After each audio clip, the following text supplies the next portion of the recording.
Секојдневие е испреплетено со страв и надеж за подобро утре. Битка на два фронта, со здравствениот систем, но и со болеста.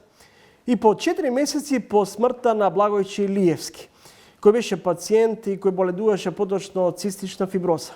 И покрај најавите и заложбите на премиерот дека ќе се обезбеди неопходниот лек, трикафта.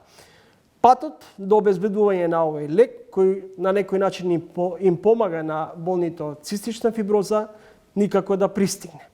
Во ово издание на Треник, наш соговорник е Фики Гашпар, председател на Асоциација од цистична фиброза. Добре дојдовте. Кој си поигрува со судбината на луѓето кои гледаат да се справат како знаат и умеат со цистичната фиброза? Видете, ние се уште имаме надеж дека евентуално сега, на крајот од овој месец јуни, ќе добиеме официјална информација која што ќе биде фер и која што ќе ги задоволи пациентите, а тоа е некоја си јасна слика за кога ќе се добие за останатите пациенти, во кој рок и како ќе се движи тоа добивање. Да не заборавиме дека имавме интервентен увоз, каде што и јас сум еден од тие личности кои што го примат 12, и тоа трае само една година. Значи тоа не е решение.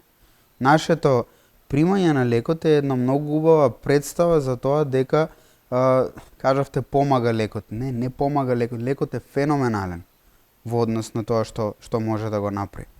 Јас со кислородна поддршка, со многу ниска функција, дојдов до ситуација како што ме гледате да можам да функционирам прилично нормално, да не биде тоа 1-2 часа во текот на денот, туку да биде сосема нормално функционирање како што би требало да функционира одредена личност која што е, да кажеме, релативно здрава. Кога ме прашувате кој си поигрува, јасно ми е дека работите одат многу тешко. Ние бевме на состанок во Министерството за финансии и таму се кажа дека они имаат финансии да го покријат тоа. И тоа беше многу позитивна работа за нас, но еве чекаме да завршат 3 месеци, да заврши комисијата и да видиме кои решенија ќе ги донеси и дали ќе бидат тие соодветни решенија. Во овој момент само 12 луѓе го добиваат овој лек, меѓу нив сте и вие. Во просек, според одредени податоци, месечно околу 7.000 денари се потребни за пациент со цистична фиброза. Ако пак има компликации, средствата се двојно поголеми. Така. Сите пациенти над 26 години треба да плаќаат партиципација, не се ослободени од партиципација. Но ова ваше барање беше одбиено од собранието, односно собранието не го помина. Да, нашето барање, јас како што ги сватив работите, беше одбиено, тоа беше предлог за да се разгледа и да се направи измена, не беше тоа да се направи промена, туку да се разгледа да се направи промена. Ако споминеше тоа, ќе требаше да се направи соодветен закон, кој што после повторно ќе се гласаше. Зошто беше одбиено? Ни беше кажано дека ние од 2019 веќе сме ослободени од партиципација, затоа што влегуваме во лицата со посебни потреби. И дојде овде до проблем зошто покрај тоа што ние сме наводно били ослободени од 2019, ние повторно ги плаќаме лекарствата. После тоа дојдоа некои информации дека се работи уствари за одредени други партиципирања, како претпоставам венска терапија и некои други медицински прегледи и контроли, а не се работело за лекарства, дека сите партиципирале во тие во плаќање на одредени лекарства за нивната состојба и ни беше кажано дека ќе направат и работат на нов закон, да тоа се реши еднаш за секогаш и се надеваме дека во скоро време ќе го достават до собранието и дека ќе го изменат. Така да чекаме промена во тој дел. Велите дека ќе причекате да видите дали конечно ќе се обезбеди лекот трикафта за сите пациенти, ако не ќе излеземе на протести. Мисли дека со изразување на револт на улица ќе се слушне гласот или дека во овој момент не се слуша доволно гласот на болните од цистична фиброза? Мислам дека веќе не знаат. Мислам дека веќе ги знаат нашите потреби, затоа што сме доста актуелни. Актуелни сме благодарејќи на вас, кој што не поканувате. Ако велите дека Министерството за финансии вели дека нема никаков проблем околу обезбедување на финансиските средства за овој лек. Дали всушност сте втурнати во бирократско владини лавиринти од типот на играње пинг-понг, префрлање на вината од една во друга институција, од едно министерство на друго министерство? Да, тоа го имавме уште самиот старт и тоа го имаме уназад неколку години. Тоа не е од сега. Секогаш треба да се доправат некои работи, треба да се консултираат одредени други институции. Тоа се случува секогаш, но веќе мислам дека ги движиме работите позитивно со тоа што ние правиме некој вид на позитивен притисок да работата не остане заборавена и да не се заглави во тие лавиринти бирократски кои што ги велиме. Зошто викаме дека ќе причекаме тоа до крај на овој месец? Затоа што толку време си дадоа сами Министерството за здравство за да ја решат работата со комисијата. И ние треба да им оставиме и им оставаме моментално простор, иако цело време ние се појавуваме на медиуми, разговараме, ги бараме по телефон, бараме да ни кажат до каде сме, што сме.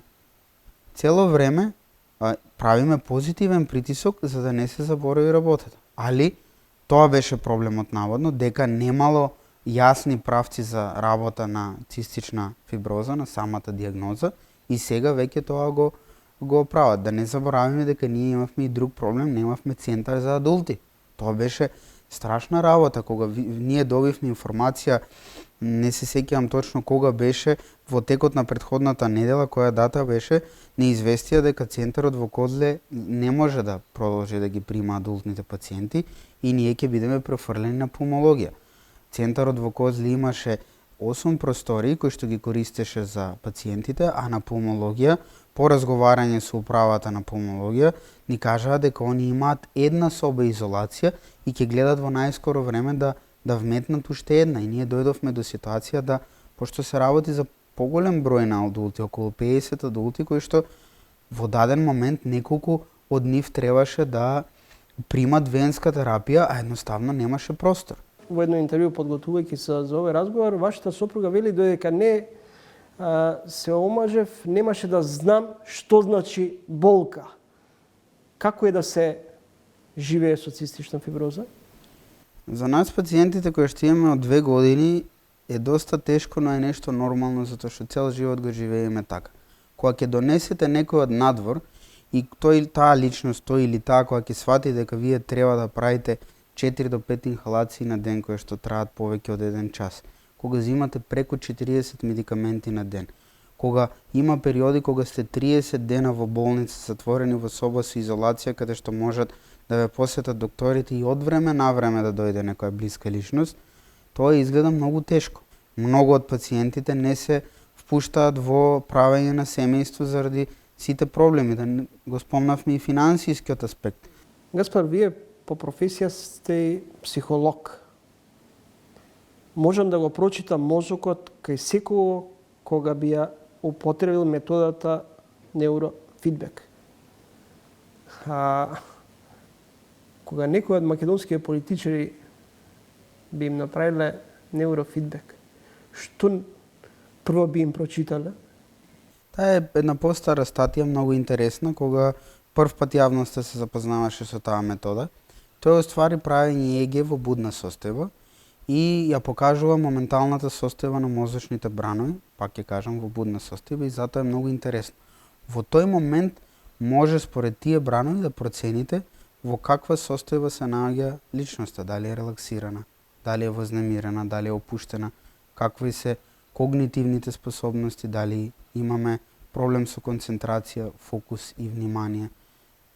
На ова прашање можам да предпоставам дека ќе има 2 состојби. Едната ќе биде голема релаксација, каде што ниту еден од проблемите нема да ги допира, пошто имаме и некоја таква представа за нив, а другата би била ситуација на голема вознемиреност, затоа што имаме луѓе денес кои што поминуваат многу лошо и можеме да им помогнеме, како нас болните, а не го правиме тоа, од било која причина. А наше уверување, според тоа се што сме го разговарале, дека сепак станува збор за финансите. Ви благодарам за гостувањето во емисијата. Благодарам на вас.